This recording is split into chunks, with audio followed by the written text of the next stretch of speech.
While investors are nervously eyeing what happens today as Black Friday kicks off what is traditionally considered the start of major holiday shopping. Our next guest says that retailers are no longer reliant on Black Friday and Cyber Monday deal days that we've all seen, as holiday shopping has started earlier this season. Let's bring in JLL President of Retail, Naveen Jaggi, to discuss more.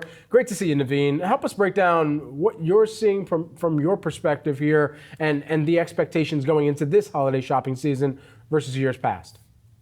Oh, well, good morning. Pleasure to be here. I think the first thing we can note is the holiday season for most retailers began in October, not Black Friday. I think Black Friday is the official kickoff period, but retailers started promoting quite heavily into mid-October. The reason why is because they were trying to capture that dollar by the U.S. consumer, which we notice is pulling back a bit over the past 2 months. So how do you get their attention? By making those promotions start quite earlier. To me, that's a good sign. Now, as much as we keep talking about sales turning negative and consumer sentiment moving southward, here's what I will say. The U.S. consumer is as resilient as ever.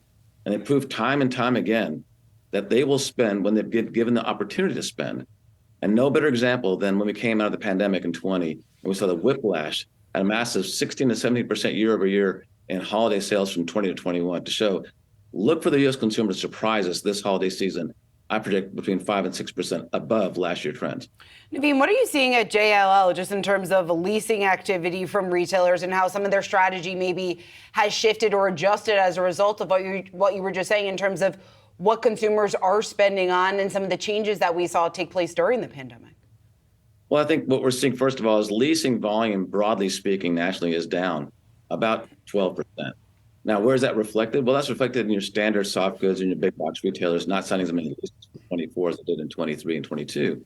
However, what we are seeing is a continued shift of spend away from hard items, products, furniture, electronics, and experiences. And we've read about the Taylor Swift impact in those markets. We've heard about Beyonce and U2 and others. People are traveling more, as the airline industry stocks will show. So I think right now, more than anything else, we're starting to see U.S. consumers over the last 12 months move to more experiential retail spend, which isn't unexpected after being shut down and locked down for coming on 18 to 24 months, depending on where you lived. Yeah, look, I, for one, cannot wait to visit the Sphere in Vegas. So I think many people who have been able to contribute to and take part in the experience economy, they've no doubt enjoyed it, but this certainly has impacted some of the goods producing and product side of the industry. And when you think more broadly about where the consumer health is sitting right now, how would you describe the consumer health from your perspective? I think the consumer health is actually quite good. And here's what I'll say. Look, every year we've seen, every 4 years during an election cycle, consumers get a little muted in their spend. So now we have 2 wars going on in the Middle East and in Eastern Europe. Now we have an election cycle coming up in the next couple of months. First primaries, I believe, 6-8 weeks from now. That usually sends a signal to the U.S. consumer to wait, watch, and see what happens to the economy. And so the consumer is fairly healthy. I think that we're entering a cycle that, combined with a lot of forces, is going to see some muted retail sales over the next roughly 6 months. But I would look forward to a really sharp uptick in sales in the second half of next year, most likely lined up to an anticipated interest rate cuts.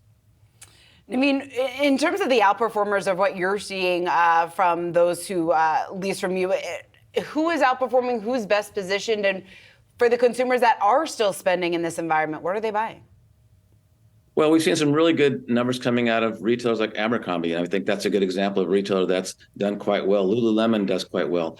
I think when you see these retailers that have shifted the way they market to the consumer, and they give the consumer a specific experience and a very, very connected experience to their brand loyalty, brand alliance, that's one sector I continue to think I believe in very heavily. Number two, you can't minimize the value of the discount retail sector. Ever since 2009 and 2010, we've seen the discount retailer, the value retailer, take more and more share away from the legacy retailers. So whether it's Ross Dress for Less, TJ Maxx, Burlington, we continue to see those brands grow and grow and more. And they're taking those sales away from whom? Kohl's, Macy's, as 2 examples. Meanwhile, I look for Walmart and Target, who is the kind of the bread and butter of retailing in America. I see them continue to do well in 24 and 25. At the same time, when you think about all of these, both the names that we had up on screen and some of the names that you mentioned as well, they're trying to trim overhead or at least be extremely cost disciplined wherever possible. Has that led any of them to come back and look for more favorable lease terms, look for more favorable terms that give them the opportunity to reduce some of that overhead right now? Many retailers actually restructured their leases back in 20 and 21 as the pandemic really hit hard in the retail community, as we all saw living through it. They restructured their leases. It's very difficult for a retailer to restructure leases in 21 and come back in 23 and 24 and do it all over again. Healthy retailers made those adjustments. They've got their lease terms fixed and settled. They did some blend and extend, as an example, to get some more term on their leases. To see that happening again in 24 is probably not likely. You'll see some of it happen, but I think mostly the retailers have fixed their fleet for the long term, and now we just have to go through this kind of what I call muted environment as we go through the election cycle and look to the 2024 midterms afterwards into October, November, December. We'll see good retail sales. Naveen, always great to get your perspective. Thanks so much for joining us here. JLL President of Retail. Thanks. Thank you.